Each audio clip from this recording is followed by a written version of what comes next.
vous avez vu ces médecins, ces gynécologues, ces biologistes, conduits par le gynécologue René Friedman, 130 en tout, qui demandent l'assouplissement des lois encadrant la reproduction assistée. Attendez, Jean-Jacques Bourdin, il ne se contente pas de demander un assouplissement, il revendique de commettre des actes contraires à la loi. Il demande l'ouverture... Oui, c'est vrai. Est-ce qu'ils doivent être poursuivis, d'ailleurs? La réponse est oui. Je considère que ces médecins qui revendiquent d'enfreindre la loi doivent être poursuivis par les voies de droit. Il est tout de même... que ces 130 médecins doivent être poursuivis. Je viens de vous répondre, donc j'ai une caractéristique claire dans le débat politique. Qui va déposer plainte? Eh bien, je souhaite que...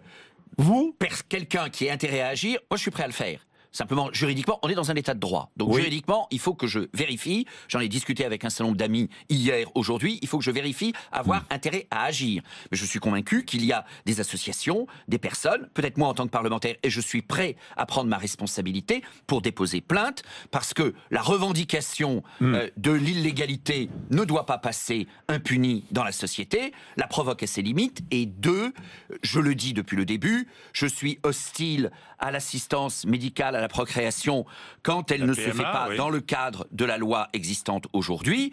Deux, je suis aussi hostile aux mères porteuses, la GPA. Je considère que ce sont des dérives graves de fabrication d'enfants. Il demande l'ouverture de la PMA, la procréation médicalement assistée, à toutes les femmes, sans préjuger de leur mode de vie. Hein. C'est ce qu'ils écrivent. Oui, donc si les mots ont un sens, ça veut dire pour des femmes célibataires, cela veut dire aussi pour des femmes en couple. Je dis non. Le Parlement a délibéré là-dessus il y a pas même 5 ans pour dire de manière claire assistance médicale à la procréation pour des couples composés d'hommes et de femmes. On a entendu ensuite des débats au moment de la loi Taubira. J'ai prévenu qu'il n'y avait en réalité pas beaucoup d'enfants à adopter. Et donc que nécessairement, l'adoption nationale, l'adoption internationale elle-même s'est fermée, il n'y a pas beaucoup d'enfants à adopter. C'est comme cela.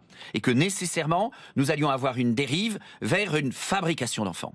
Dans un couple d'un homme et d'une femme, je comprends et je partage la détresse de ce couple et de cette femme qui ne peut pas avoir d'enfants, qui permet par exemple, par une assistance médicale à la procréation, que les gamètes de monsieur puissent être mieux fécondés. Mais je n'accepte pas qu'il y ait des fabrications d'enfants pour une femme seule ou pour un couple de femmes, de même que je n'accepte pas les mères porteuses. J'ai manifesté mardi matin devant les locaux du Conseil de l'Europe à Paris contre les mères porteuses parce que cette marchandisation et cette instrumentation du corps humain, cette fabrication d'enfants est inacceptable.